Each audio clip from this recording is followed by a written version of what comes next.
हाँ बेटा, last turn पे हम लोगों ने यूनिट डायमेंशन में जो पढ़ा था, 1 मिनट में रिवाइज कर लो ज़रा। फंडामेंटल क्वांटिटीज क्या होती हैं, फंडामेंटल यूनिट्स क्या होती हैं, ये सब देख लिया था। डेराइव्ड क्वांटिटीज, डेराइव्ड यूनिट्स, इनके बारे में डिस्कस कर लिया था। कई क्वांटिटी की डायमेंशन कैलकुलेट की थी हम लोगों ने। कुछ पॉपुलर क्वांटिटी होती है, उनकी डायमेंशन याद करनी चाहिए ना हमें, तो वो डायमेंशन याद करनी होती है। साथ में एक कॉन्सेप्ट ये पढ़ाया गया था कि ऐसी कौन कौन सी क्वांटिटी हैं जिनकी डायमेंशन नहीं होती है, तो वो याद करना आपको। लिखा होगा सबके पास कि कौन कौन सी क्वांटिटी हैं जो डायमेंशन लेस हैं। लास्ट में सबसे ये पढ़ा था कि कोई भी अगर फार्मूला गिवन है, किसी फार्मूले की हेल्प से किसी अननोन क्वांटिटी की डायमेंशन अगर निकालना चाहें तो कैसे निकाली जाती, ये सिखाया गया था। सीखा था हम लोगों ने कि अगर कोई फार्मूला गिवन है, उसकी हेल्प से किसी अननोन क्वांटिटी की डायमेंशन निकालनी हो तो कैसे निकालते हैं। उसी का आगे आज हम लोग देखेंगे कुछ और क्वांटिटी की डायमेंशन जिनकी आपको डायमेंशन याद करना बहुत मुश्किल है, क्योंकि इतनी सारी क्वांटिटी हैं, सबकी डायमेंशन याद तो कर नहीं सकते हैं, तो निकालना भी आना चाहिए। तो कुछ क्वांटिटी की डायमेंशन अभी और कैलकुलेट करते हैं हम लोग।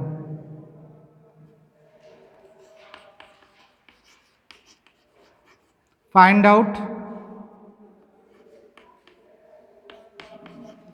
To find out the dimensional formula of resistance. जानते हैं सब लोग resistance, resistance, resistivity, potential difference,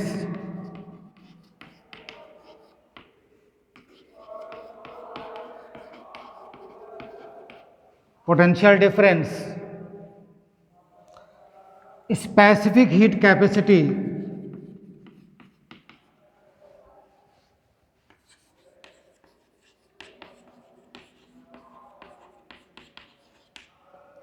latent heat,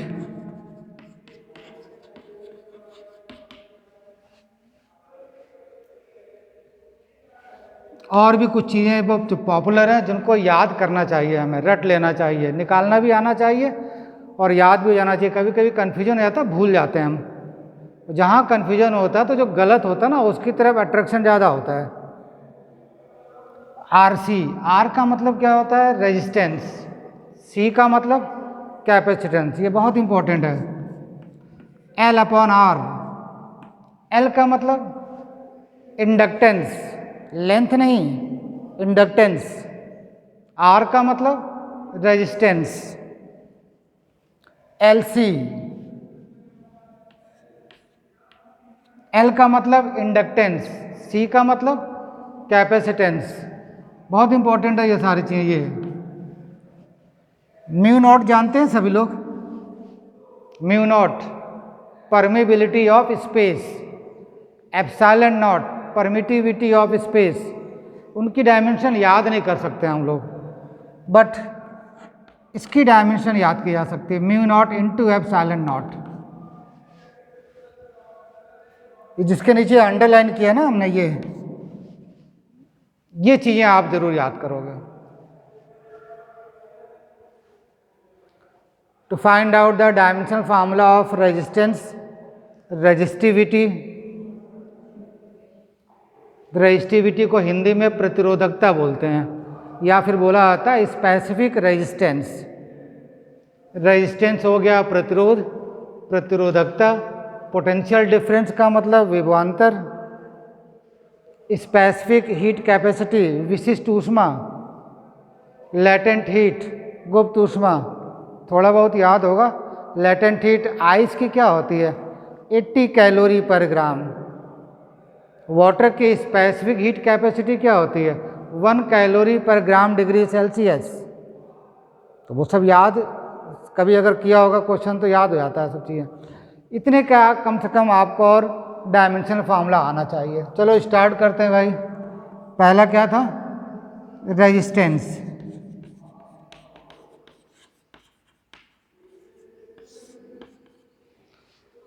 अब या तो रेजिस्टेंस का फार्मूला मालूम हो हमें, सुनो हमें, या तो रेजिस्टेंस का फार्मूला मालूम हो तब आप कैलकुलेट कर पाएंगे, या क्वेश्चन में दिया हो तो आप पता कर पाएंगे। तो क्वेश्चन में तो यहाँ दिया नहीं है, तो हमें पता होना चाहिए। अब रेजिस्टेंस का फार्मूला कोई एक आदमी बता सकता है इसमें से? रेजिस्टेंस का फार्मूला रो एल अपॉन ए, सही है, फार्मूला बिल्कुल सही है। बट रेजिस्टेंस का फार्मूला तभी आप निकाल पाओगे ना जब लेंथ की डायमेंशन मालूम हो, एरिया की डायमेंशन मालूम हो। इन दोनों की तो पता है। लेंथ की डायमेंशन क्या होती है? एल। एरिया की डायमेंशन एल स्क्वायर। ये क्या है? अरे डेंसिटी नहीं, ये है रेजिस्टिविटी। ये रेजिस्टिविटी है, तो इसकी डायमेंशन पता है क्या हमें? नहीं पता है, तो एक प्रॉब्लम और क्रिएट हो गई फिर। तो ये फार्मूला लगाना सही है, V upon I, R is equal to V upon I. बस यही सीखना है हमें कि फार्मूला कौन सा लगाएं। गलत फार्मूला लगा के फार्मूला सही लगाया बट गलत जगह लगाया तो क्वेश्चन में फंस गया। तो लगेगा क्या कर तो सब सही रहे, आ क्यों नहीं रहे? अब देखो इन्होंने ये बताया R is equal to V upon I. अब इसकी डायमेंशन तभी निकाल सकते हो ना जब करंट की डायमेंशन पता हो, तो वो तो मालूम है हमें A से शो करते हैं। पोटेंशियल डिफरेंस, इसकी डायमेंशन पता होनी चाहिए, पता है? तो फिर एक और फार्मूला बनाना पड़ेगा फिर। तो एक फार्मूला निकालने के लिए 3 फार्मूले और हम अप्लाई करें, तो ये फार्मूला भी हमारे लिए ज़्यादा यूजफुल नहीं है ना। ऐसा फार्मूला ढूंढो जिसमें कि रेजिस्टेंस आता हो और बाकी सबकी डायमेंशन तुम्हें याद हो। सोचो जरा, कोई ऐसा फार्मूला है हमारे पास? इलेक्ट्रिकल एनर्जी का एक फार्मूला पढ़ते हैं, याद होगा, W is equal to I square R into T. याद है? इलेक्ट्रिकल एनर्जी का formula W is equal to I square R into T. अब ये बताओ, एनर्जी की डायमेंशन तो याद की होगी सबने, आई की डायमेंशन पता है, टाइम सबको मालूम है, केवल अननोन क्या है? R। निकल आएगा 2 मिनट में। करो सब लोग फटाफट। ऐसे लिखना, electrical energy W is equal to, ये पहले दोनों वाले फार्मूले भी सही थे, गलत नहीं थे, बट वो हमें फंसा रहे थे क्वेश्चन को। क्या फार्मूला यूज करें? Electrical energy W is equal to I square R into T.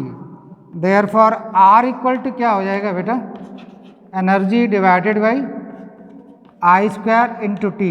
निकाल लो डायमेंशनल फार्मूला। अब एनर्जी की डायमेंशन याद होगी सबको? नहीं याद है तो कॉपी में देख के लिखना, बोर्ड पे देख के नहीं। ml square T minus 2। देखो मैंने सही लिखा। करंट किससे शो करते हैं? A square time T. क्या आ गया बेटा? m L square T minus 3 A minus 1 A minus 2। अब इतना बड़ा फार्मूला याद कर सकते हैं क्या? नहीं याद कर सकते हैं, इसलिए निकालना आना चाहिए हमें। कोई भी चीज़ बार बार जब लिखोगे ना तो अपने आप याद हो जाएगा, इसलिए लिखना भी जरूरी होता है हमें। आगे समझ में? अब एक कॉन्सेप्ट और आपको बता रहा हूँ, जिससे कभी अगर लॉजिक लगाओ या ट्रिक नहीं लगाते हैं हम लोग, तो उससे बिना किसी कैलकुलेशन के भी क्वेश्चन बन जाता है। इसमें देखो ml स्क्वायर टी माइनस 3, ये टी माइनस 3 कैसे आया समझ में आएगा सबके? टी माइनस 2 ऊपर आएगा तो टी माइनस 3 A माइनस 2। जब भी इलेक्ट्रिसिटी में या मैग्नेट में, इलेक्ट्रिसिटी में मैग्नेट में अगर किसी भी क्वांटिटी की डायमेंशन पूछी जाती है तो उसमें हमेशा 4 चीज़ें आएंगी, M L T और A। इलेक्ट्रिसिटी में जो क्वांटिटी यूज करते हैं, जो मैग्नेट में क्वांटिटी यूज करते हैं, जैसे म्यू नॉट, एप्सिलॉन नॉट, अलग अलग की बात करें तो हमेशा 4 क्वांटिटी आती हैं, M L T और A। सीक्वेंस लिखने का यही है, शुरू में अगर 2 की पावर पॉजिटिव है तो बाद में 2 की पावर जरूर नेगेटिव होगी। ये कॉन्सेप्ट होता है कि स्टार्टिंग में 2 की पावर पॉजिटिव तो लास्ट में 2 की पावर जरूर नेगेटिव। शुरू में 2 की पावर नेगेटिव तो लास्ट में 2 की पावर पॉजिटिव होंगी डेफिनेटली। कभी भी ऐसा नहीं होगा कि चारों की पावर पॉजिटिव आ जाए, कभी ऐसा भी नहीं होगा कि चारों की पावर नेगेटिव आ जाए, कभी भी ऐसा भी नहीं होगा कि शुरू में 3 की पावर नेगेटिव और 1 की पॉजिटिव, या शुरू में 3 की पॉजिटिव 1 की नेगेटिव, कभी भी ऐसा नहीं होगा। कभी ऐसा भी नहीं होगा कि L और T की पावर पॉजिटिव और M और A की नेगेटिव। क्या समझे आप? कि लिखने का सीक्वेंस M, L, T और A रखें तो शुरू में अगर 2 की पावर पॉजिटिव है तो डेफिनेटली बाकी 2 की पावर आगे वाली नेगेटिव होंगी। शुरू में अगर 2 की पावर नेगेटिव है तो डेफिनेटली आगे 2 की पावर पॉजिटिव होगी।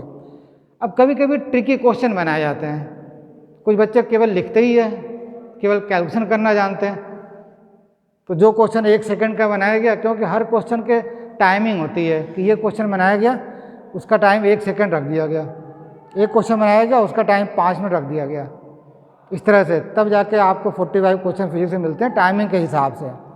ऐसा नहीं कि बना दिया जब तक मन करे तो करते रहो। तो अब देखो जरा, जब कोई ऑप्शन पूछा जाए, ऑप्शन दिया जाए, ऑब्जेक्टिव क्वेश्चन हो तो ऐसे दिए आते हैं। पूछा उसने रेजिस्टेंस की डायमेंशन और फर्स्ट ऑप्शन ये दिया है, देखना ध्यान से इधर। फर्स्ट ऑप्शन दिया है mL-T-2A, दूसरा ऑप्शन दिया है mL²T-3A, एक ऑप्शन दिया है mL3T और A, और एक ऑप्शन दिया है बेटा नन ऑफ दीज। अब या तो बैठ के आप कैलकुलेट करो, रेजिस्टेंस की डायमेंशन बैठ के निकालें, ये तो करोगे। रेजिस्टेंस की डायमेंशन बैठ के निकाली आपने, बड़ा टाइम लगा, आ गया इतना, फिर देखा कौन सा आंसर मैच कर रहा, देखा तो कोई नहीं मैच कर रहा, कौन सा ऑप्शन लगा दिया, नन ऑफ दीज। लेकिन अगर ये वाली ट्रिक पता है तुम्हें कि रेजिस्टेंस हो या इलेक्ट्रिसिटी में किसी की डायमेंशन निकालते हैं, 4 चीज़ें आती हैं, 4 हैं, शुरू में 2 की पावर पॉजिटिव, लास्ट में 2 की पावर नेगेटिव होती हैं, या शुरू में 2 की पावर नेगेटिव, लास्ट में 2 की पावर पॉजिटिव होती हैं, तो तुरंत चेक करो कि पहले की ऐसा तो नहीं है, इसमें ऐसा है क्या? नहीं है, इसमें 3 की पावर पॉजिटिव 1 की नेगेटिव, कभी होगा नहीं ऐसा। इसमें ऐसा है क्या? नहीं। इसमें ऐसा है क्या? नहीं। 1 सेकंड का क्वेश्चन है, तुरंत ऑप्शन लगा दिया। तो रेजिस्टेंस की डायमेंशन निकालने की जरूरत नहीं पड़ी आपको। इसलिए ये कॉन्सेप्ट जो बताया वो याद रख लेना। ऐसे बहुत सारे कॉन्सेप्ट होते हैं डायमेंशन में भी जो आपको जल्दी से प्रॉब्लम सॉल्व कराते हैं। सबने कर लिया ना ये? निकालो भाई पोटेंशियल डिफरेंस।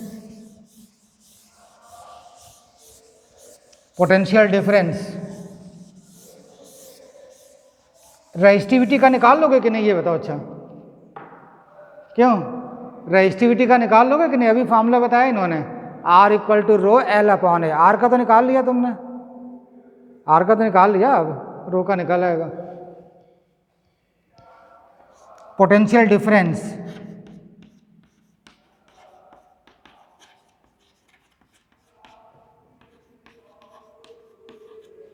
अब ऐसा फॉर्मूला ढूंढो जिसमें पोटेंशियल डिफरेंस आता हो। अब देखो हमारी बात सुनो ध्यान से, ये मत बताना V = I/R, ये नहीं बताएंगे। क्यों भाई? क्योंकि यहाँ पर फिर से फंसाने वाली, I के बारे में तो पता है, अब वहाँ तुमसे पोटेंशियल डिफरेंस पूछ रहा है। R की डायमेंशन याद कर सकते हैं क्या? नहीं याद कर सकते हैं। तो पहले R की निकालनी पड़ेगी ना तुम्हें डायमेंशन, उसके बाद तुम V की निकाल पाओगे। तो बड़ा नहीं हो गया क्वेश्चन? तो फिर से ऐसा फॉर्मूला ढूंढो जिसमें कि केवल V अननोन हो, बाकी सबकी डायमेंशन पता हो तुम्हें। फिर से एक बात आती है इलेक्ट्रिकल एनर्जी की। तो इलेक्ट्रिकल एनर्जी क्या फार्मूला बताया था? एक I²R × T। एक और फार्मूला याद होगा, V × I × T। बोलो पढ़ा है कि नहीं? एक और फार्मूला पढ़ा होगा ना, W = V × I × T। अब यहाँ पर क्या अननोन है? V अननोन है, करो फटाफट फिर। V = कितना आ गया? W/I × T। डायमेंशन निकाल लो आप, एनर्जी की dimension mL²T-2, current A, time T, क्या आ गया रिजल्ट? mL²T-3A-1। जो हमने बोला तो ऐसा आ रहा कि नहीं? शुरू में 2 की पावर पॉजिटिव, लास्ट में 2 की पावर नेगेटिव।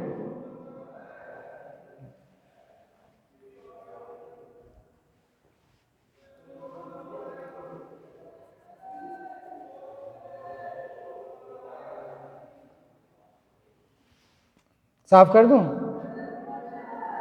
कर लिया सबने? स्पेसिफिक हीट कैपेसिटी, देखो सबकी डायमेंशन नहीं सिखाई जा सकती, लेकिन जो कुछ इंपॉर्टेंट हैं, जो यूजफुल हैं, उनके बारे में तो हमें याद होना चाहिए। स्पेसिफिक हीट कैपेसिटी,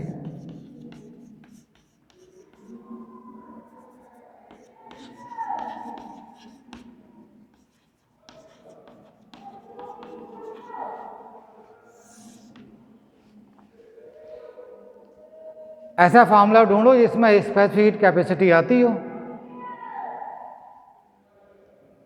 किसी भी बॉडी का टेम्परेचर अगर हम चेंज करते हैं, कोई भी ऑब्जेक्ट है उसका टेम्परेचर जब चेंज करते हैं तो रिक्वायर्ड हीट कैसे निकालते हैं, आवश्यक ऊष्मा कैसे निकालते हैं? Q बराबर m into S into delta theta या delta T.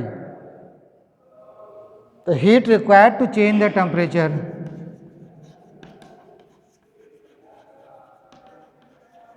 heat required to change the temperature,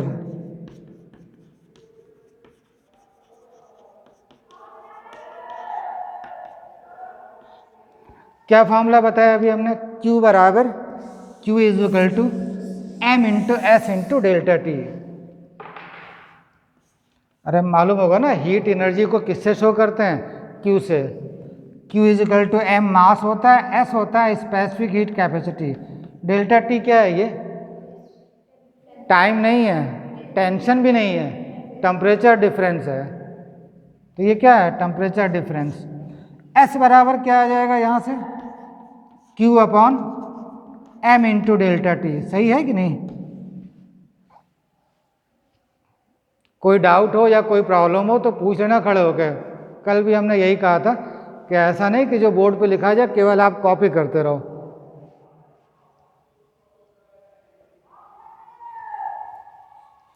अब ये क्या होता है? ये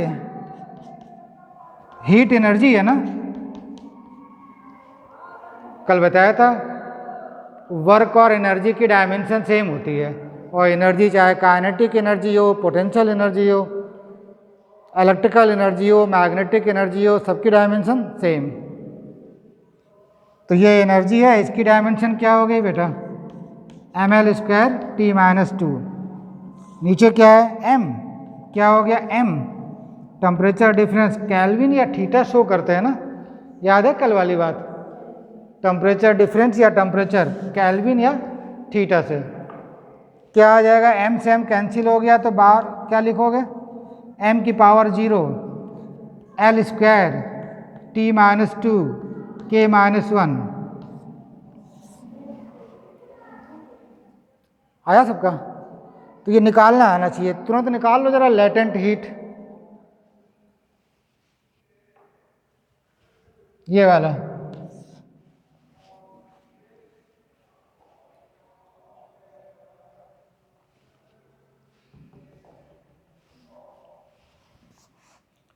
सबने कर लिया ना ये?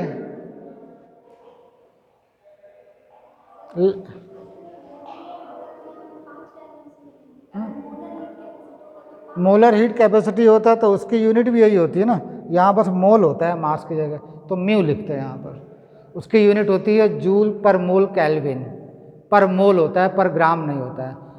तो मोल को हम लोग ने म्यू से शो किया था, तो म्यू लिखते हैं हम लोग। ऐसे ही अगर कोई डाउट हो या कुछ अलग सोच रहे हो तो आप पूछ लिया करिए हमसे।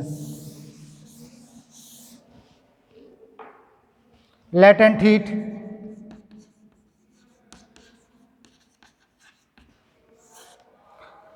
Heat required to change the state, जैसे आइस को मेल्ट कराना हो या वाटर को स्टीम में कन्वर्ट करना हो, तो उसके लिए हीट की अलग ज़रूरत पड़ती है हमें। हीट रिक्वायर्ड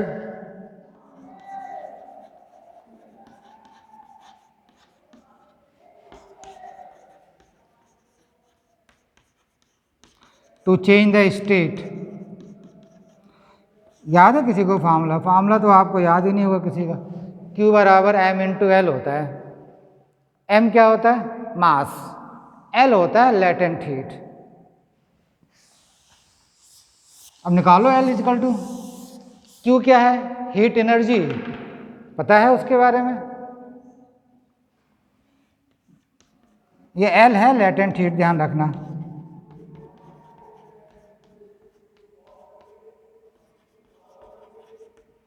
तो एल इज इक्वल टू आ गया Q upon M. Dimension formula क्या हो जाएगा बेटा, हीट एनर्जी की dimension M L square T minus two mass M. Result क्या आ गया, m to the power 0 L square T minus two. कोई प्रॉब्लम? फार्मूला याद होना चाहिए। अगर फार्मूला गिवन है क्वेश्चन में तब तो कोई प्रॉब्लम ही नहीं है, पर फार्मूला नहीं दिया है तो प्रॉब्लम है फिर।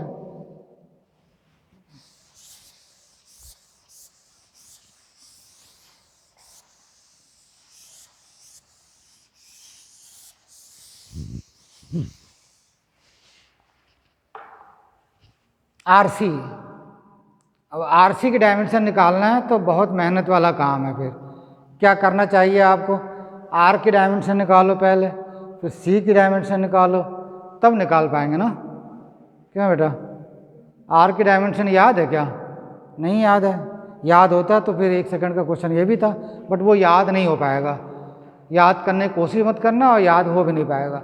कैपेसिटेंस की डायमेंशन वो भी नहीं याद हो पाती है, इतना बड़ा है। तो फिर ऐसा फार्मूला ढूंढते हैं जिसमें आरसी आता है। तो फार्मूले तो याद नहीं हम लोगों को, तो प्रॉब्लम कैसे सॉल्व होगी। अगर आपने कैपेसिटर की चार्जिंग और डिस्चार्जिंग पढ़ी है तो एक फार्मूला होता है Q is equal to Q nought E to the power minus T upon R C. ये ई एक्सपोनेंशियल फंक्शन है, तो इसको आप समझने की कोशिश मत करो, ना ही ऐसे यूज करने की कोशिश करो। इनकी डायमेंशन याद कर लेना, R C L upon R, इन दोनों की डायमेंशन सेम होती है और डायमेंशन बराबर होती है टाइम के। आर सी की डायमेंशन एल अपॉन आर की डायमेंशन टाइम के बराबर होती है। लिख लेते हैं यहाँ पर आर सी, इसकी डायमेंशन एल अपॉन आर, इसकी डायमेंशन बराबर होती है टी के। ये याद कर लेना।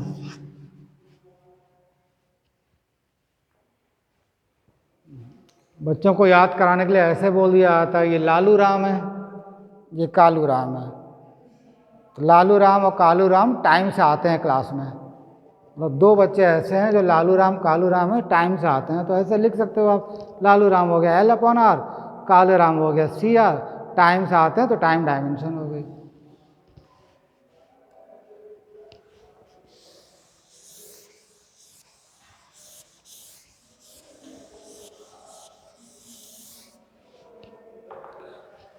एलसी की डायमेंशन देखें जरा, डायमेंशन फार्मूला ऑफ एलसी। एक फार्मूला होता है फ्रीक्वेंसी का, इसको बोलते हैं resonance frequency. F is equal to होता है 1/2 पाई अंडर रूट एल सी।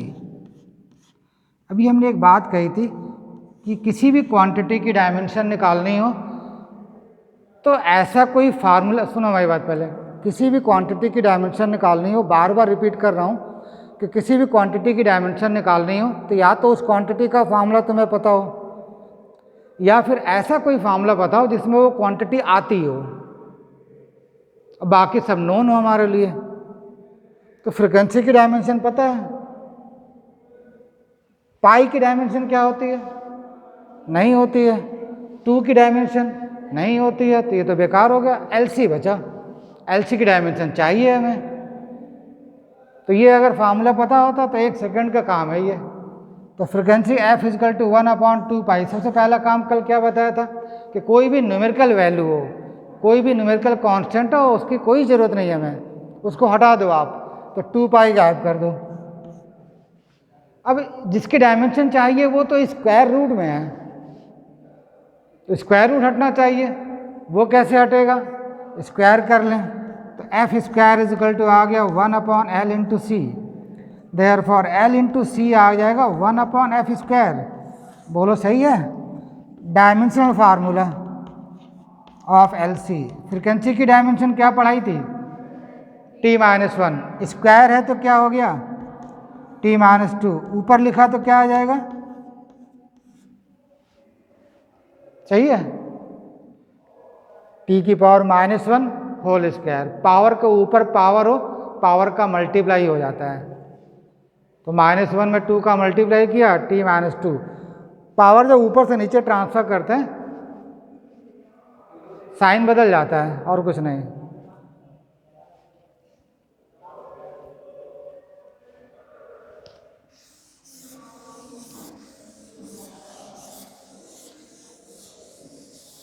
आगे सबको तो किसकी किसकी डायमेंशन रटनी है आपको। L/R की टाइम होती है, RC की टाइम होती है, LC की क्या होती है, टाइम का स्क्वायर। एक और था ना लास्ट में, μ0 × ε0।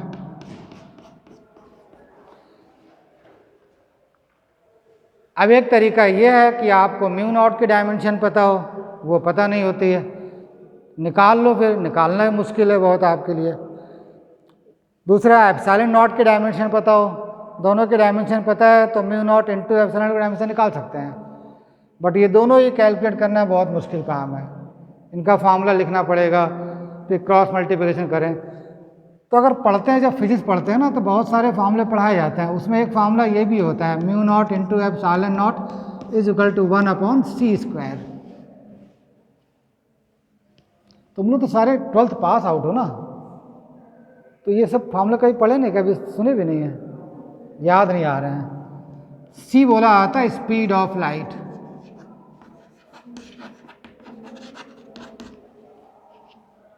अब स्पीड ऑफ लाइट, स्पीड चाहे जिसकी भी हो, हमारी हो, तुम्हारी हो, लाइट की हो, सबकी डायमेंशन तो सेम होती है। हो गया, आंसर निकाला अब। तो डायमेंशनल फार्मूला क्या हो जाएगा इसका, dimensional formula of μ0 × ε0।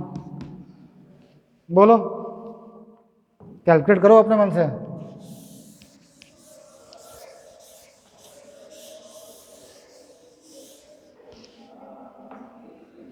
One upon speed, speed की डायमेंशन क्या बताई थी, LT-1 स्पीड, यही था, LT-1 स्क्वायर कर दिया, क्या बन जाएगा ये L² t-2। बट ऊपर लिखना पड़ेगा ना ऐसे, तो क्या आ जाएगा बेटा, L-2 t²। This is the answer. तो ये कुछ पॉपुलर चीज़ें हैं जिनकी डायमेंशन हमें आनी चाहिए, कभी भूल जाए तो कुछ तो याद रहे हमें, जिससे कि हम उनको कैलकुलेट कर सकें। तो ये सब क्या सीख रहे थे हम लोग, कि ये कुछ पॉपुलर क्वांटिटी, उनकी डायमेंशन क्या होती है वो याद करें। एक कॉन्सेप्ट बता दिया कि इलेक्ट्रिसिटी, मैग्नेट में बहुत सारी क्वांटिटी होती हैं, उनमें जितनी भी क्वांटिटी आती हैं उनकी डायमेंशन निकालें तो 4 चीज़ें आती हैं, M, L, T और A। शुरू में 2 की पावर पॉजिटिव तो लास्ट में 2 की पावर नेगेटिव, शुरू में 2 की पावर नेगेटिव तो लास्ट में 2 की power positive.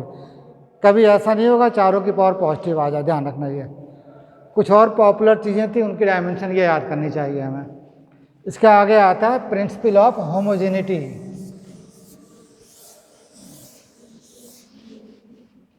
Principal of homogeneity,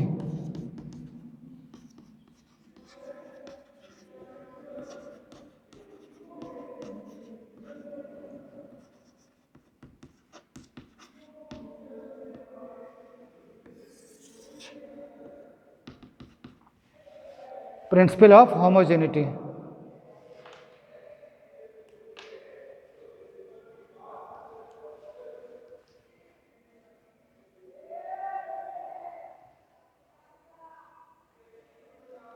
इसका मतलब क्या है सुने, इसका मतलब ये है कि जब भी 2 या 2 से ज़्यादा क्वांटिटी को आपस में ऐड करें, जोड़ें या फिर माइनस करें, उन सब की डायमेंशन सेम होती है। कई क्वांटिटी को आपस में ऐड करें या माइनस करें, उन सब की डायमेंशन सेम होती है। जो रिजल्ट आता है उसकी भी डायमेंशन बराबर होगी। मतलब सबकी डायमेंशन कैसी होगी, सेम। सेम क्वांटिटी को ही तो जोड़ सकते हो, ऐड कर सकते हो, सेम क्वांटिटी को ही तो माइनस कर सकते हैं। किलोग्राम में किलोग्राम ही जोड़ सकते हैं ना। 5 किलोग्राम प्लस 10 मीटर कितना आएगा, ऐड ही नहीं कर सकते हम लोग। तो अलग अलग क्वांटिटी को ऐड नहीं कर सकते हैं। तो प्रिंसिपल ऑफ होमोजेनिटी का मतलब यही है। प्रिंसिपल ऑफ होमोजेनिटी का मतलब यही है कि सेम क्वांटिटी को ऐड किया जा सकता है, माइनस किया जा सकता है, रिजल्ट भी सेम आएगा। और जब क्वांटिटी सेम तो डायमेंशन भी सेम। ठीक है, तो क्या है रूल वो लिख लो आप। इफ ए प्लस माइनस कुछ भी लिखा हो, प्लस हो या माइनस हो, बी प्लस माइनस कुछ भी लिखा हो, कुछ भी लिखा हो, आगे जोड़ें बराबर आ गया, सपोज ई, मतलब जोड़ने घटाने पर कुछ रिजल्ट आ गया ना। इन सबकी डायमेंशन कैसी होंगी? सेम। बोल सकते हैं डायमेंशनल फार्मूला ऐसे भी लिख दिया जाता है, इसको डायमेंशनल इक्वेशन लिख सकते हैं। Dimensional formula of a is equal to dimensional formula of b is equal to dimensional formula of c is equal to dimensional formula of e. सबकी डायमेंशन कैसी होगी? Same. It is called principle of homogeneity.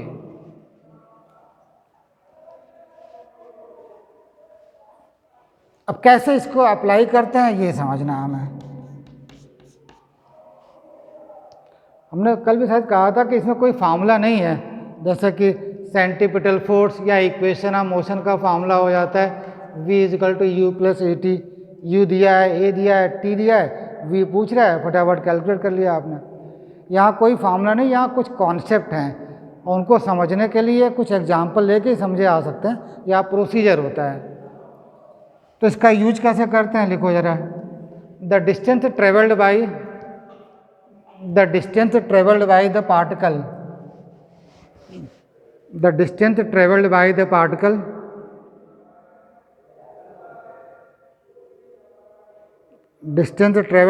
particle is given by the equation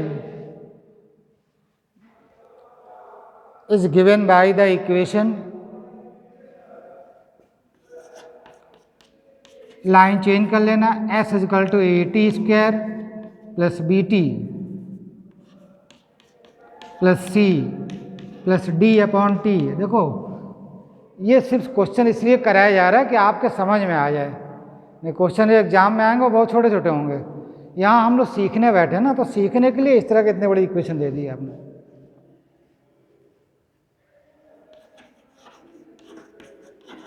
where S तो distance हो गया और T time हो गया। Find out the dimensional formula. Find out the dimensional formula of A, B, C and D. 4 unknown दिखाई दे रहे हैं। A unknown है, B अननोन है, C अननोन है और D अननोन है। इनकी डायमेंशन बतानी है आपको।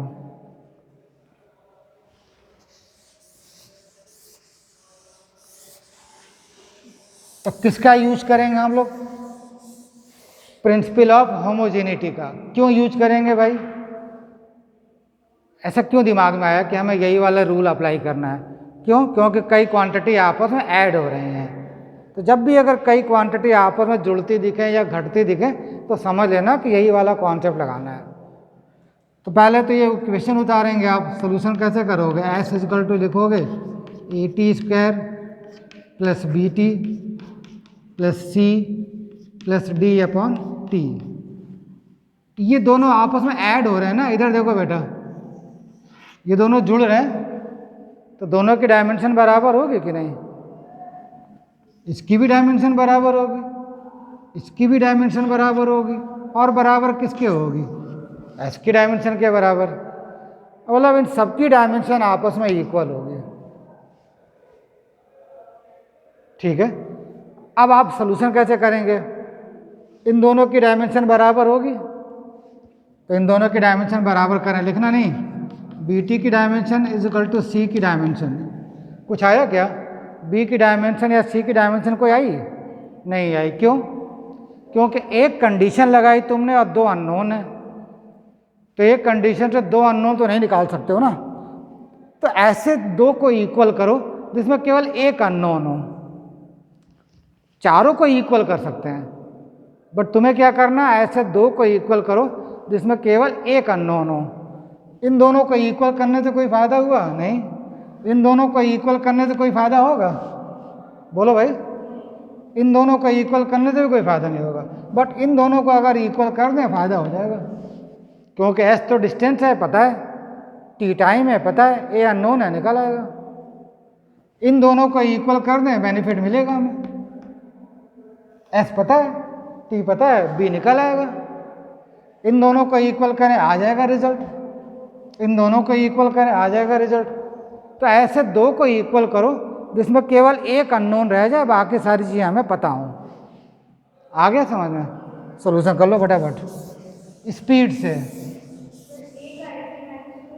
Correct, very good, that's correct.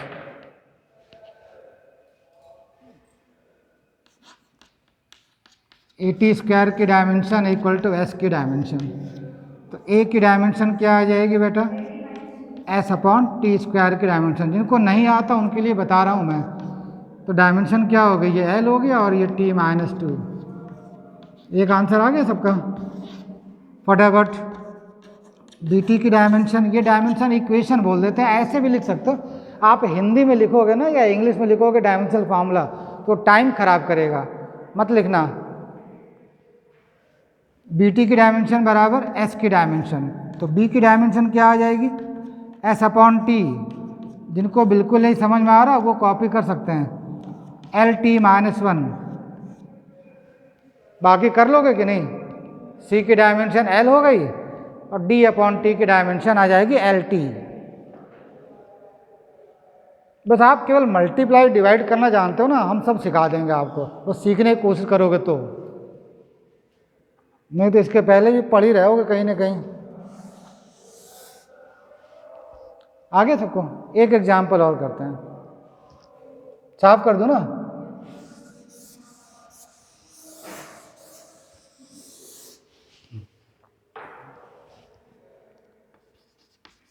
Wander Waal gas equation.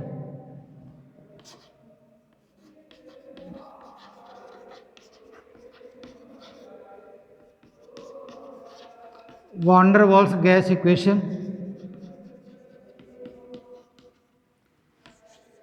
P plus A upon we square into V minus B equal to R T. 1 mole gas के लिए पढ़ते हैं ऐसा। इसमें P क्या चीज़ है? What is P? Pressure. What is V?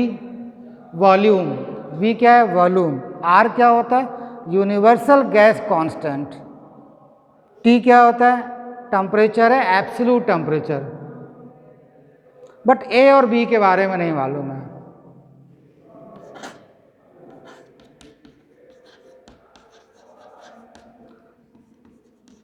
Find out the dimensional formula of A and B।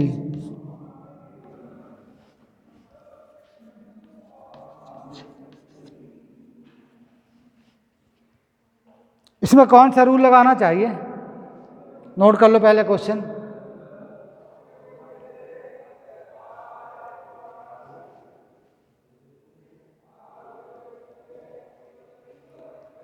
P pressure है, मालूम है सबको। P क्या है? प्रेशर। V क्या है? वॉल्यूम। A और B की डायमेंशन निकालनी है। यहाँ पर भी देखो, जब भी अगर तुम्हें दो या दो से ज़्यादा क्वांटिटी ऐड होती हुई या फिर माइनस होती हुई दिखाई दें, तुरंत आप अप्लाई करोगे प्रिंसिपल ऑफ होमोजेनिटी। इन दोनों को ध्यान से देखो बेटा।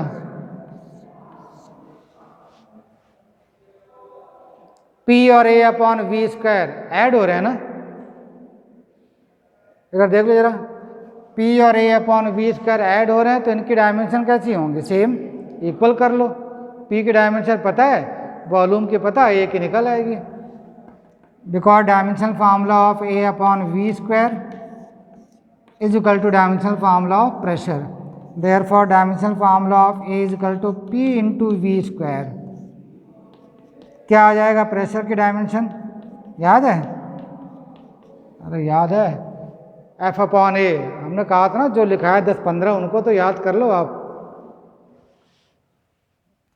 ml माइनस 1 T माइनस 2, यही था ना।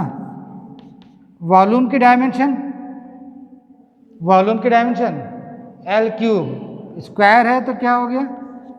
6। मल्टीप्लाई करते हैं तो सेम क्वांटिटी है तो पावर ऐड हो जाती हैं। m तो एक ही बार है, l की पावर -1, l की पावर 6, क्या आ गया l की power 5, 6 - 1,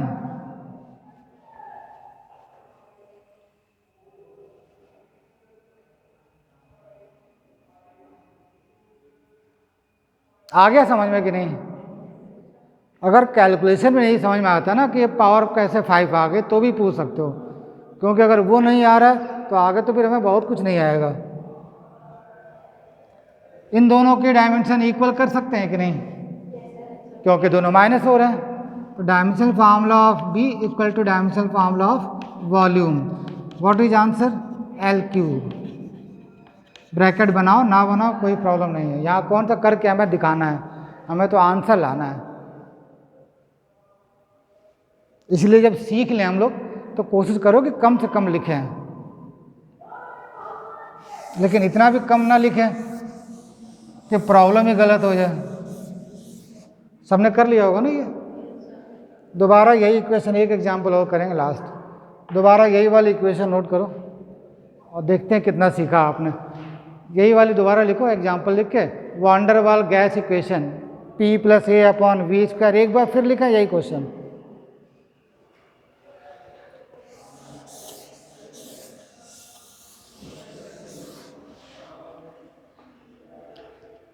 P + A/v² into v - b equal to RT। Find out dimensional formula of AB/v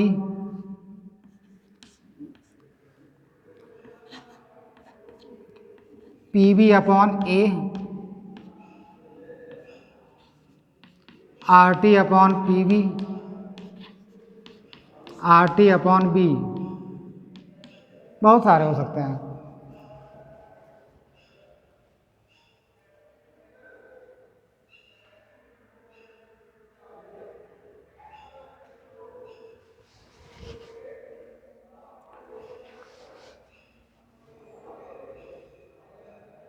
अब इसको कैसे कर रहे हो, पहले अप्रोच बताना, कैसे कर रहे हो? ए और बी की डायमेंशन निकालें पहले। अब देखो ये प्रॉब्लम क्या है, अगर आपने ऐसे किया कि ए और बी की डायमेंशन, पहले एग्जाम में क्वेश्चन आया तो तुम पहले क्या करोगे, ए और बी की डायमेंशन याद होगी क्या तुम्हें? नहीं याद होगी, तो पहले ए और बी की डायमेंशन निकालोगे। सुनो हमारी बात, पहले क्या करेंगे, ए और बी की डायमेंशन निकालेंगे, फिर इसमें वैल्यू रखेंगे, फिर सॉल्व करके आंसर बताएंगे ना। मोर कैलकुलेशन मोर मिस्टेक। जितना ज़्यादा आपने मल्टीप्लाई डिवाइड और बड़ा करने की कोशिश की उतने ज़्यादा गलत होने के चांस। उस तरह से नहीं करना है, वो तो हमें भी समझ में आ रहा है। जब वही करना होता तो ये क्वेश्चन देने का मतलब ही नहीं था कोई। तो कुछ नया सीखना है ना हमें।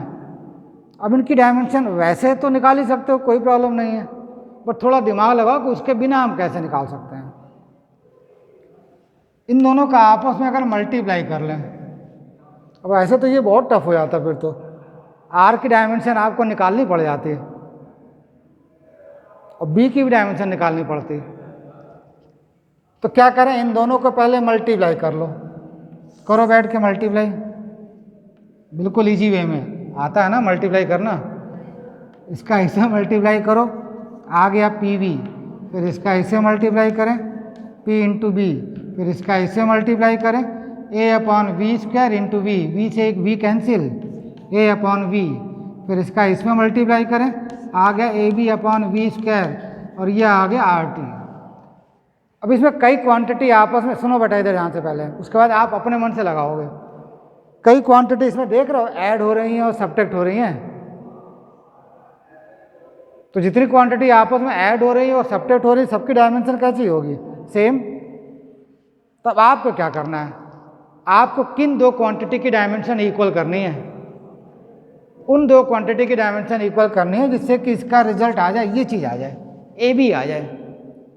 कहीं दिखाई दे रहा है AB? दिख रहा है कहीं? दिख रहा, अच्छा ये AB है। अब इसको हम किसके इक्वल करें? इसके इक्वल करने से कोई फ़ायदा होगा? नहीं, क्योंकि ये फिर से अननोन है। इसके इक्वल करने से कोई फ़ायदा होगा? नहीं। क्योंकि नहीं पता है b की डायमेंशन। इसके इक्वल करने फ़ायदा होगा, p और v तो याद होता है। अब ये मत कहना कि नहीं हमें तो वो भी नहीं मालूम है, p और v की डायमेंशन भी नहीं याद है। तो जब कुछ नहीं याद है तो फिर तो प्रिपरेशन करने का कोई फ़ायदा ही नहीं है हमें।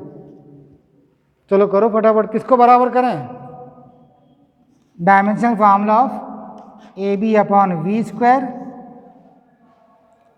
Equal to dimension formula of p v. आ रहा समझ में? क्रॉस मल्टीप्लिकेशन कर लो एक v से। हमें क्या चाहिए? A B upon V. हमें क्या चाहिए? ए बी अपॉन वी है क्या ये? स्क्वायर, एक हटाना पड़ेगा, फिर एक मल्टीप्लाई कर दो वैसे। ए बी अपॉन वी की डायमेंशन क्या आ गई?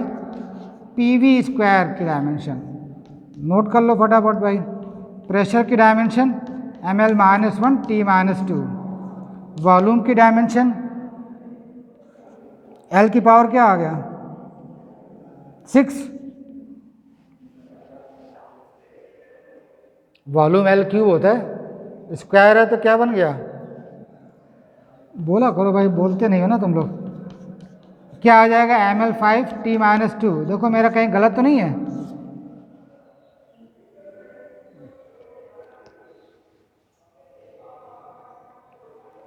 हमें चाहिए ए बी अपॉन वी की डायमेंशन। आ क्या रहा था? A B upon we square.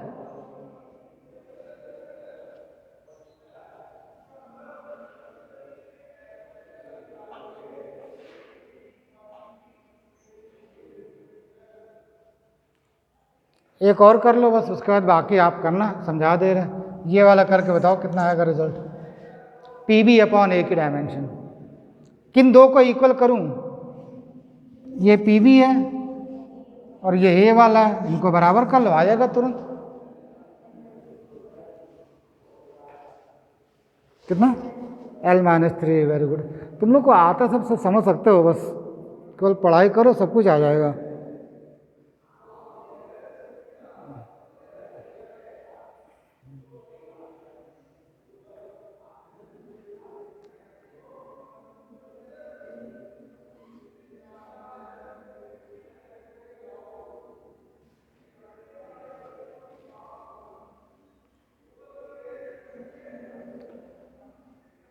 कितने लोग का आंसर आ गया? नहीं कर पा रहे हो क्या? पी बी अपॉन ए,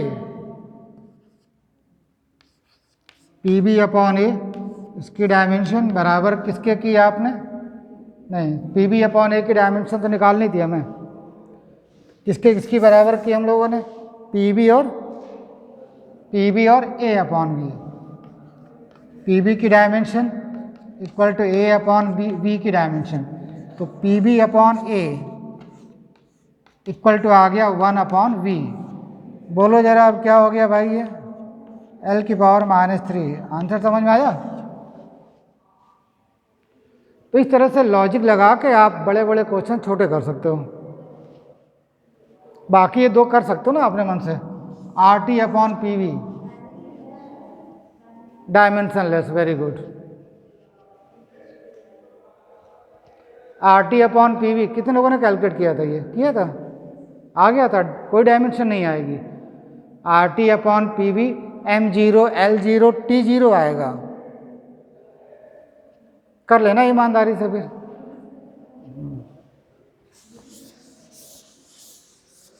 पीछे समझ में आ रहा तुम्हें बेटा? हाँ,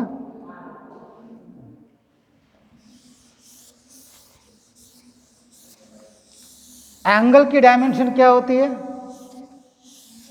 एंगल प्लेन एंगल कल पढ़ाया गया था।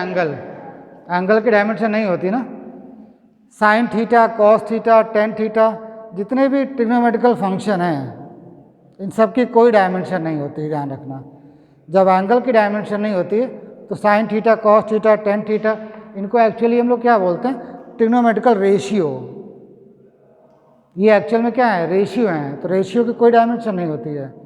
तो sign theta, cos theta, tan theta कहीं है तो उसकी कोई डायमेंशन नहीं होगी। ठीक है? कहीं भी अगर कोई क्वांटिटी पावर में लिखी हो, जैसे एक्स टू द पावर लिखा हो कुछ के, इधर देखो ध्यान से बेटा, एक्स टू द पावर के लिखा है, या कभी ऐसे लिखा हो स्पीड या फिर v पावर k।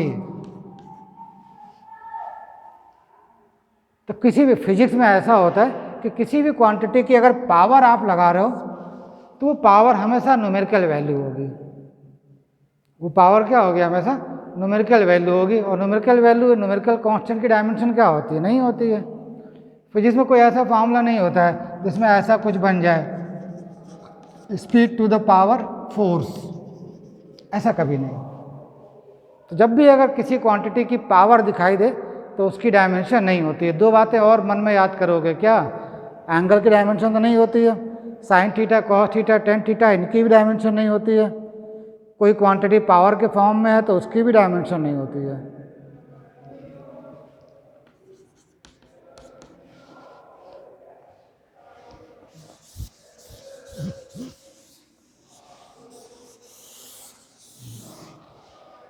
लिखो एक दो एग्जांपल और करना है इस बेस पर। The displacement of a particle, the displacement of a particle, the displacement of a particle after t second, after t second is given by the equation, the displacement of a particle after t second is given by the equation x is equal to a sin kt. What is x? This is the displacement.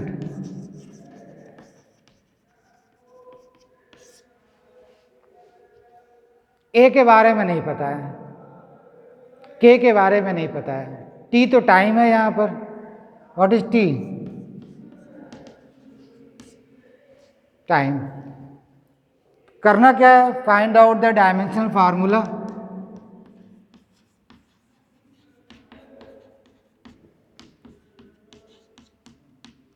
Dimensional formula of A and के। ए की dimension बतानी और के की dimension बतानी है।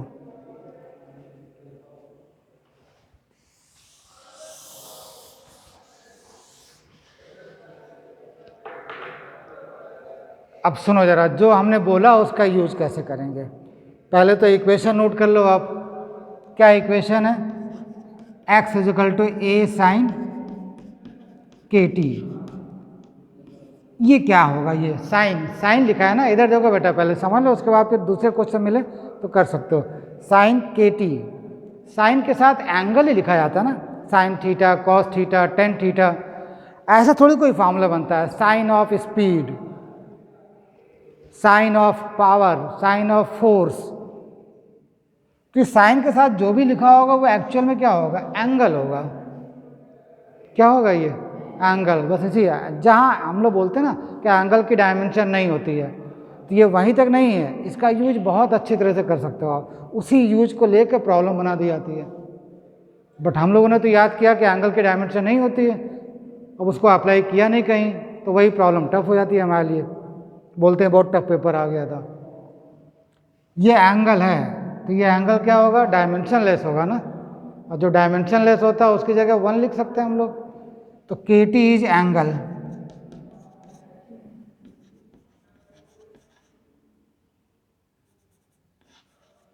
Therefore dimensional formula of K T will be 1। किसकी dimension निकालनी थी तुम्हें? किसकी डायमेंशन निकालनी थी? के की। तो के इज इक्वल टू क्या आ जाएगा फिर? बोलो भाई, 1/t। डायमेंशनल फार्मूला क्या आ गया? t की पावर -1। नहीं समझ में आया? 1 सेकंड का क्वेश्चन है ये। किस बात का यूज किया हम लोगों ने? एंगल की डायमेंशन नहीं होती है।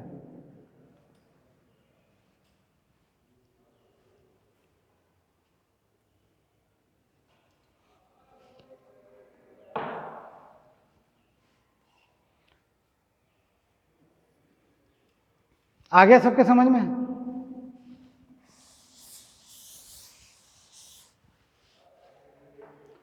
चलो भाई, ए की डायमेंशन निकालें जरा। जब ए की डायमेंशन निकालोगे तो फिर से फॉर्मूला क्या लिखोगे? x equal to A sine K T.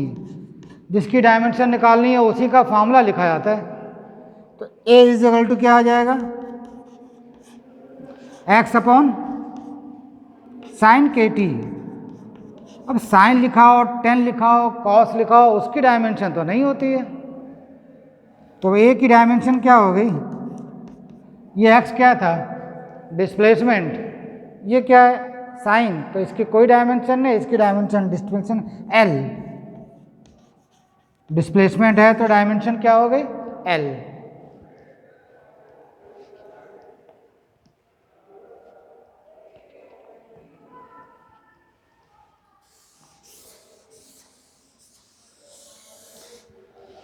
हर एक कॉन्सेप्ट का यूज हम करा रहे हैं आपको, इसलिए कि ताकि डायमेंशन की कोई प्रॉब्लम आए तो वो गलत ना आए।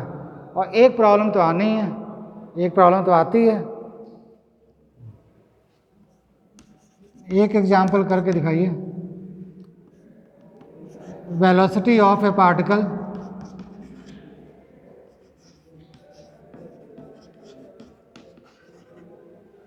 v is equal to a sine B T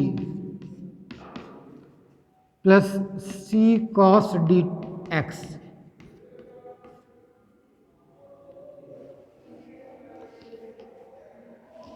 velocity of a particle x is equal to a sine B T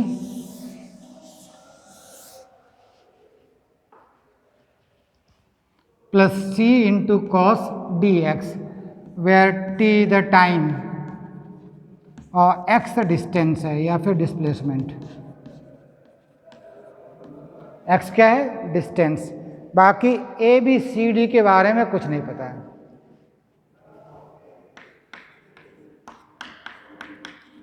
the dimensional formula of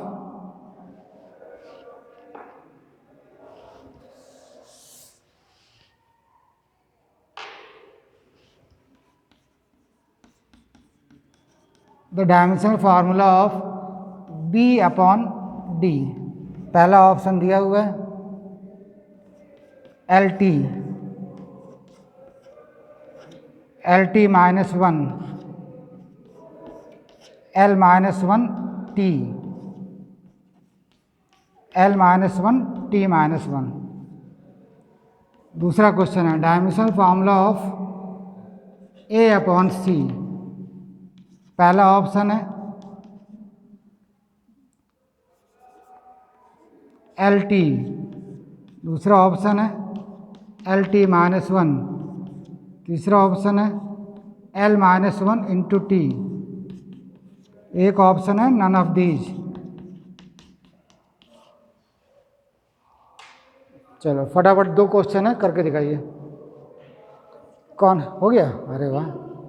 पहले वाले का LT माइनस वन करेक्ट। दूसरे वाले का सही आंसर क्या होगा, सही डायमेंशनलेस। क्या कॉन्सेप्ट लगाया प्रिंस, एंगल की बात की हम लोगों ने। ये साइन के साथ एंगल है, ये कॉस के साथ एंगल है, दोनों एंगल है, दोनों की डायमेंशन नहीं होगी मतलब बराबर होगी। तो क्या यूज कर सकते हैं, dimensional formula of D T is equal to dimensional formula of D x. क्या निकालना था, b अपॉन डी, तो b अपॉन डी कितना आ जाएगा बेटा, x अपॉन टी, सही है। x क्या था, डिस्प्लेसमेंट या डिस्टेंस, डायमेंशन क्या होगी l, और ये t, क्या आंसर आ गया LT माइनस वन। सबके समझ में आया कि नहीं।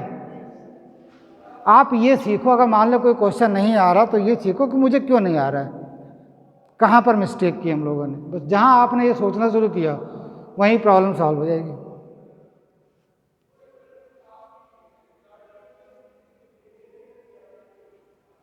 इसका आंसर कौन सा हो गया, बी, सेकेंड ऑप्शन।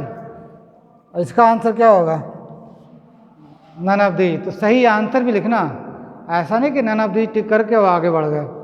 सही आंसर क्या होगा, M0 L0 T0, ये करेक्ट आंसर हुआ। करूँ या कर लोगे, लगा लोगे नहीं ये वाला। प्रिंसिपल ऑफ होमोजेनिटी लगा लो ना, इन दोनों की डायमेंशन बराबर कर लेना, ये तो डायमेंशन होगी नहीं, इसकी होगी नहीं।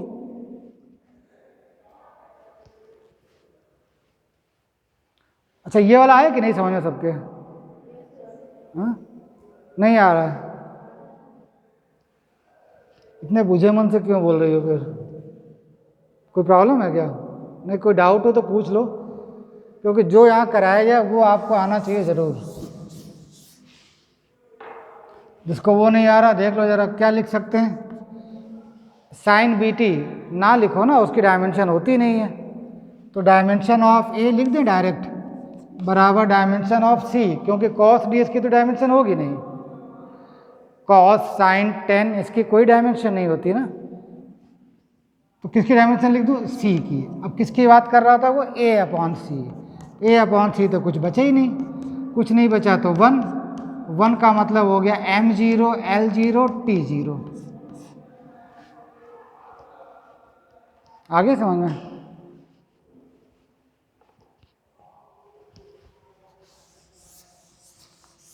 एक पावर वाला क्वेश्चन करना चाहो कर सकते हो, नोट कर लो, लगा लेना घर पे, एक एग्जाम्पल और कर लो, क्योंकि और कुछ थोड़ी है इसमें, जितने ज़्यादा आप एग्जाम्पल करेंगे अलग अलग टाइप के तो भी समझ में आएगा। देखो बोल रहा हूँ question, the current in a circuit, the current in a circuit is given by, the current in a circuit is given bye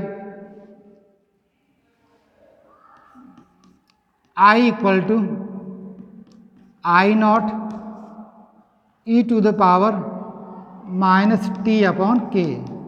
ये ई जो होता है ना वो इलेक्ट्रॉन नहीं है, ये ई एक्सपोनेंशियल फंक्शन है।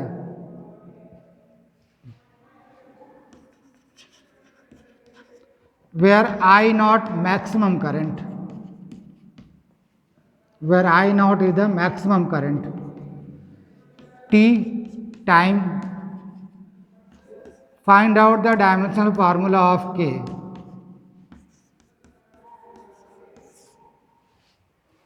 चलो करके बताओ जरा 1 सेकेंड में। Dimensional formula of K, T आ जाएगा आंसर। Very good. क्या कॉन्सेप्ट यूज किया? Power no dimension, power no dimension, तो T upon K dimensionless, therefore K equal to T, answer हो गया। अब ये अगर कॉन्सेप्ट नहीं आता ना तो यही क्वेश्चन देखते हैं, अरे बाप रे पावर लिखी है ये कैसे करेंगे, ये तो ऊपर है, हम लोगों ने तो सीधा सीधा वाला पढ़ा है।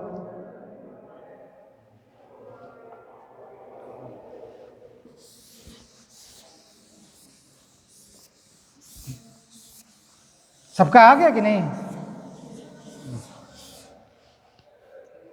यूजेज ऑफ डायमेंशन हेडिंग डाल लो अब।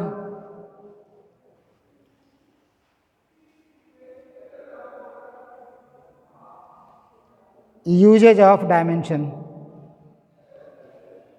कभी कभी ऑप्शन में ऐसे ही सिंपल से थ्योरेटिकल क्वेश्चन नहीं दे दिए आते हैं कि इनमें से कौन सा ऑप्शन करेक्ट है, ऊपर लिखा होता है इनमें से कौन सा यूज किया जा सकता है डायमेंशन के लिए। Usages of dimension, number 1,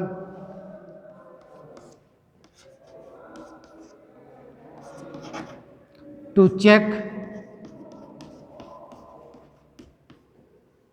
the correctness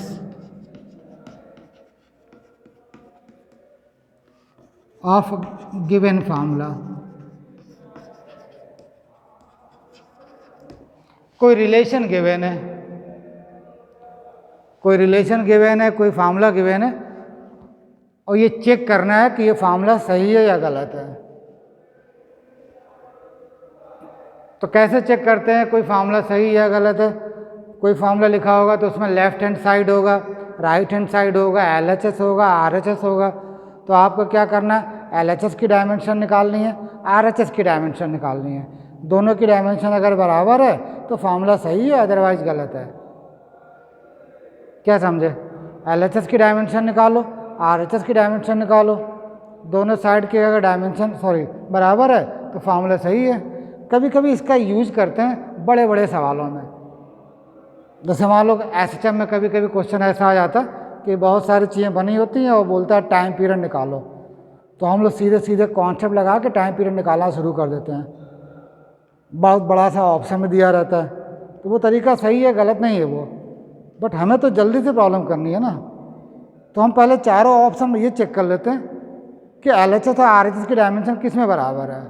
अगर 3 में बराबर नहीं आ रही और 1 में बराबर आ रही है तो जल्दी का काम हो जाता है। वो 3 में बराबर नहीं आई और 1 में बराबर आई तो तुरंत आंसर हो गया। आपको जो प्रोसीजर कर रहे थे वो करने से बच गए हम लोग।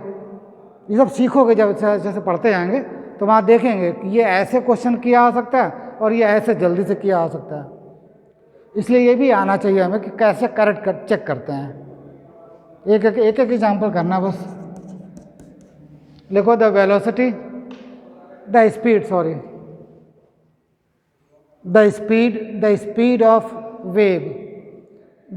Of wave in a string, the speed of wave WAVE तरंग, the speed of wave in a string डोरी is given bye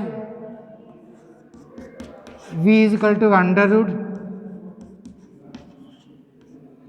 mg upon pi r into rho.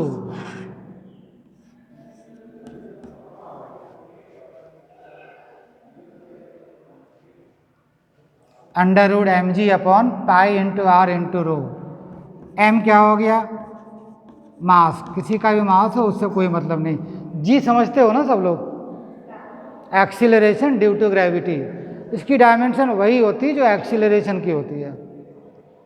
r radius of string,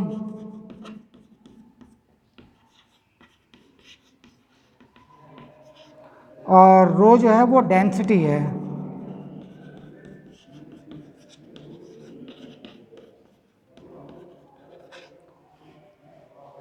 check करना है कि formula सही है गलत है।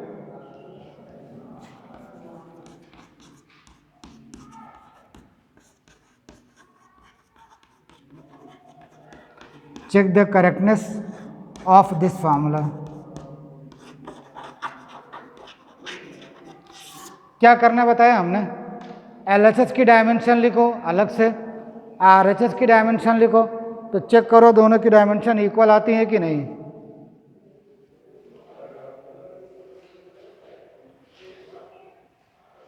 देखते हैं सबसे पहले कौन सोल्यूशन करता है।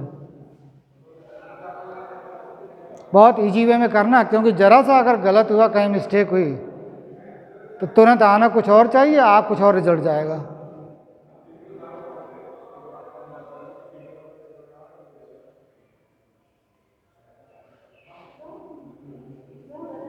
रॉन्ग है।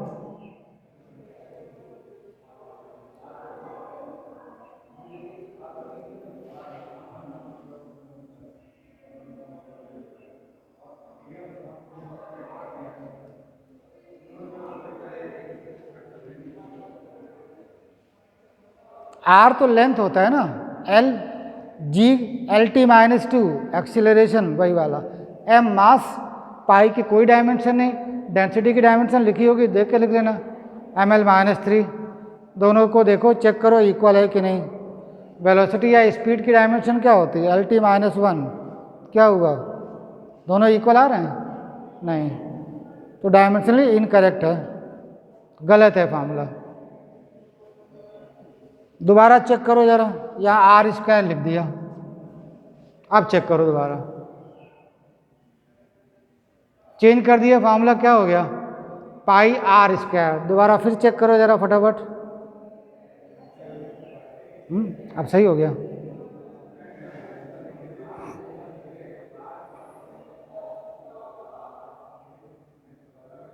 किसका? इसका पहले वाला रॉन्ग आ गया था, आ नहीं पा रहा क्या?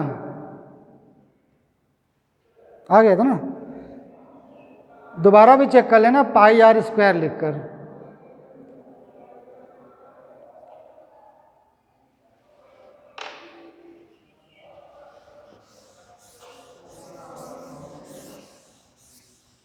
जब पाई R² लिखोगे ना तो करेक्ट आ जाएगा, R² लिखने पे सही आ जाएगा। सही है ना। अब मालूम है क्वेश्चन कैसे पूछे जाएंगे, ऑप्शन दे दिया आता है और पूछ दिया जाता है इनमें से कौन सा ऑप्शन सही है, मतलब कौन सा ऑप्शन ऐसा है जो करेक्ट फार्मूला शो कर रहा है। तो कैसे चेक करेंगे, या तो फार्मूला रटा हो तुम्हें और नहीं याद होगा फार्मूला तो भाई इसकी हेल्प लो, LHS की डायमेंशन निकालें, RHS की डायमेंशन निकालें, चेक करें इक्वल है कि नहीं।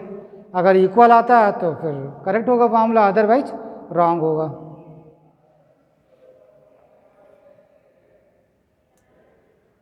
दोनों फार्मूले चेक कर लेना, एक तो R लिखकर और दूसरा R² लिखकर। जब R लिखोगे तो गलत आएगा, R² लिखेंगे सही हो जाएगा formula.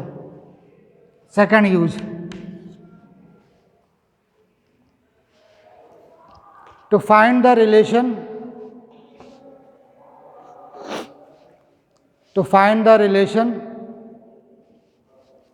among different physical quantities, to find the relation among different physical quantities,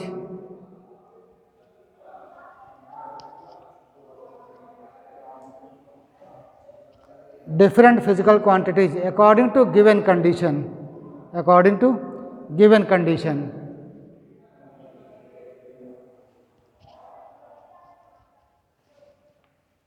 कोई कंडीशन गिवन है उसके अकॉर्डिंग कई क्वांटिटी में हमें रिलेशन निकालनी हो।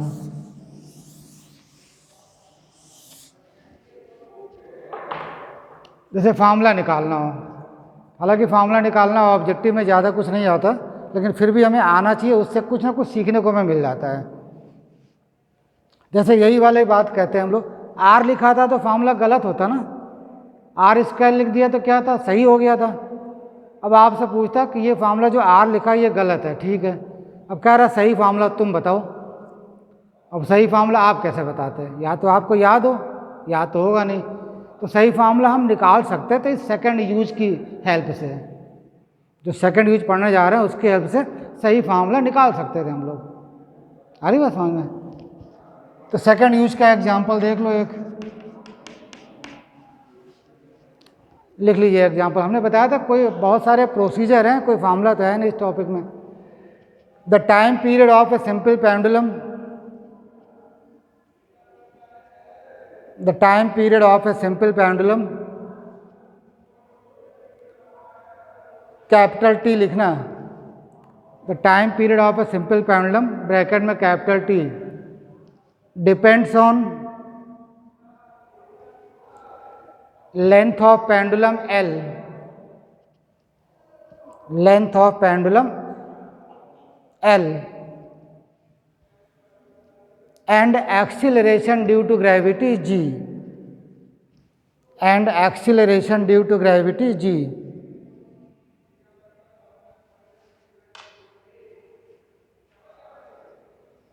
Find out the formula for time period,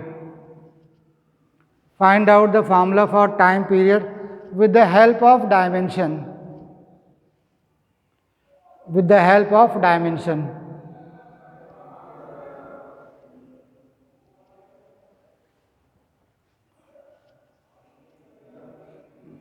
अब देखना बेटा, सीखने की कोशिश करना कि कैसे किया था और इसका यूज कहाँ कहाँ हो सकता है।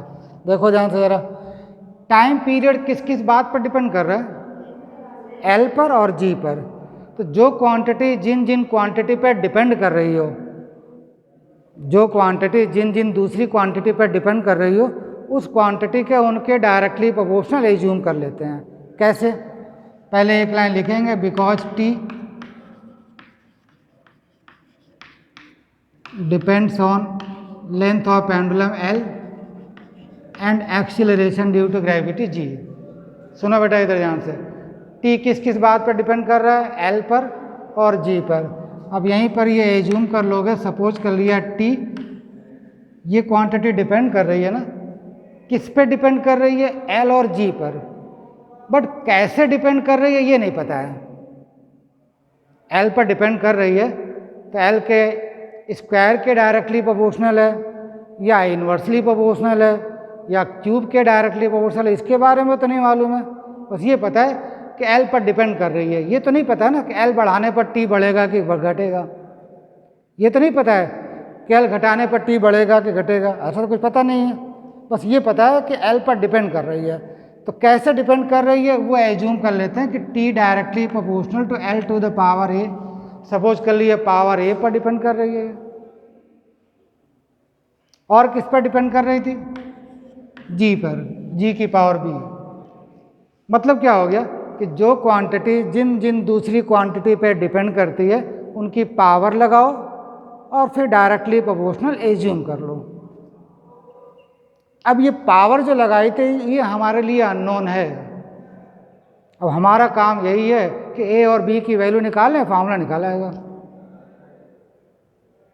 ठीक है, जैसे मान लो कभी कहा जाए कि जो फोर्स है वो एम पर डिपेंड कर रहा है, वी पर डिपेंड कर रहा है और आर पर डिपेंड कर रहा है, तो क्या एज्यूम्शन होगा तुम्हारा? क्या एज्यूम करोगे?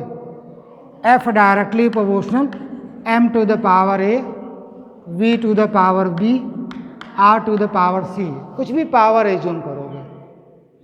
और सारी मेहनत है इन पावर को कैलकुलेट करने में, ए बी और सी निकालने में। तो यहाँ पर तो ज़्यादा मुसीबत नहीं है, केवल दो ही अननोन है। ये बात समझ में आ रही? क्या करना है कि जो क्वांटिटी जिन जिन दूसरी क्वांटिटी पर डिपेंड करती है उन क्वांटिटीज की पावर एज्यूम करो और डायरेक्टली प्रोपोर्शनल सपोज कर लो। ठीक है, प्रोपोर्शनल जब हटाते हैं तो एक कांस्टेंट लगाते हो ना, ये तो मालूम होगा सबको कि जब भी प्रोपोर्शनल हटाते हैं तो कांस्टेंट लगाते हैं, लगा लिया कि बाकी L to the power A, G to the power B, इसी को इक्वेशन 1 कह लिया। ये केवल हम लोग कर रहे हैं कि कुछ सीखने को मिल जाएगा स्टेप बाय स्टेप। उसके बाद दोनों साइड की डायमेंशन लिखते हैं। इतना करने के बाद दोनों साइड की डायमेंशन, इधर बताओ जरा डायमेंशन टाइम पीरियड की क्या होगी? टी। एम और एल भी लिखा जाता है ना, तो M0 L0 लिखेंगे फिर। तो पूरी पूरी डायमेंशन लिखना है MLT के फॉर्म में। तो M0 L0 T। के क्या है यहाँ पर? Constant, numerical constant. कांस्टेंट की डायमेंशन क्या होती है? बोलो जल्दी। नहीं होती है कांस्टेंट डायमेंशन, नहीं होती है, तो इसकी तो कोई डायमेंशन नहीं। ये लेंथ है, इसकी डायमेंशन क्या हो जाएगी? L power A. Acceleration due to gravity LT-2 power B. अब इसी को सिंप्लीफाई कर लो आप। सिंप्लीफाई करने का मतलब क्या है कि MLT के फॉर्म में ये लिखा है, MLT के फॉर्म में ये भी लिख दो। जैसे 2 बार L दिखाई दे रहा है, नहीं होना चाहिए, 1 बार L होना चाहिए। तो कोई अगर क्वांटिटी, कोई डायमेंशन अगर 2 बार है तो उसको 1 बार लिखो, M0 L0 T। इधर क्या आ जाएगा बेटा? L टू द पावर ए। ये समझ में आता है? पावर 1 है, पावर के ऊपर पावर लगाई है, पावर का मल्टीप्लिकेशन। इधर क्या आ जाएगा? बोला करो, L to the power B, इधर T to the power, power के ऊपर पावर है, पावर का मल्टीप्लाई, तो -2 इंटू बी, -2b। सही है? L 2 बार दिखाई दे रहा है।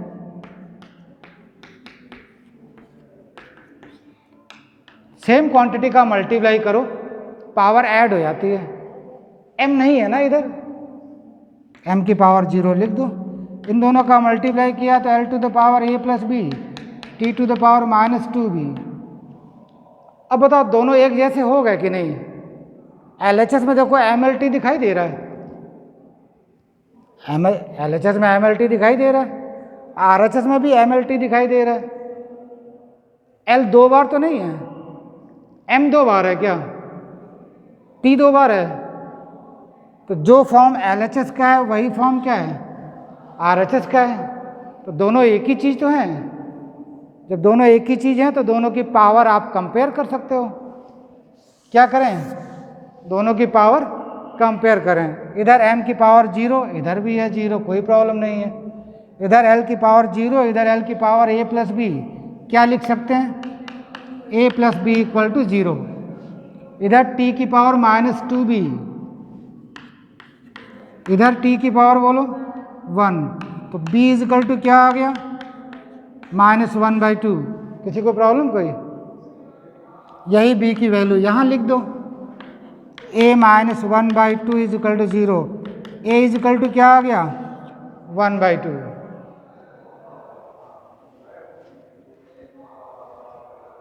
पावर अननोन थी ना हमारे लिए, पावर आ गई। अब जैसे ही पावर आ गई ए और बी की वैल्यू यहाँ रखें, फार्मूला आ जाएगा। नोट करो पहले इतना।